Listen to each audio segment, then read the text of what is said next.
Pinalagaan ni dating Senate President Franklin Drilon ang ideya na imbestigahan ng Senado ang insidente sa kanilang tanggapan.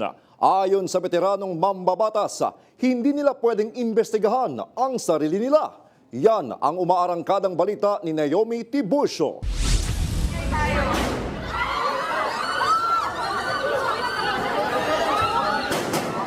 Maaaring magsimula ang Senado ng sarili nitong investigasyon sa nangyaring gulo noong May 13. Pero para kay dating Senate President Franklin Drilon, pagdating sa kriminal na aspeto ng pangyayari, PNP o NBI dapat ang manguna dito. Yung sa Senado, hindi ko alam kung bakit pa investigahin.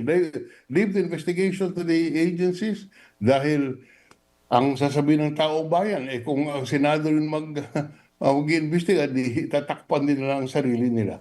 Kahapon, ibinasura ng Supreme Court ang hinihinging temporary restraining order para pigilan ang pag-aresto kay Senador Bato de la Rosa. Ikinagulat ito ng ilang law expert gaya ni Attorney Paulo Tamase dahil karamihan sa mga hukom ay itinalaga noong panahon ni Duterte. Pag tinitignan naman kasi natin yung mga lumabas na desisyon sa mga nakaraan, medyo may skepticism po ng kaunti yung korte dito sa ICC. So kahit pa paano nakagugulat yung boto ng 951.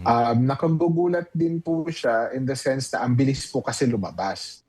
Nanindigan si Drilon na dapat nang sumuko si Bato dahil hindi naman nangangahulugan ito na guilty na siya sa kaso sa ICC dahil dadaan pa ito sa paglilitis. Ang importante dito, somebody must be held accountable at hindi po pwedeng itabi mo ang sigaw ng taong kailangan ng hustisya dahil po sa technicality na hindi kuno local court ang nag-i-issue. Ako si Naomi Tiburcio ng PRTV News, nagseserbisyo para sa Pilipino.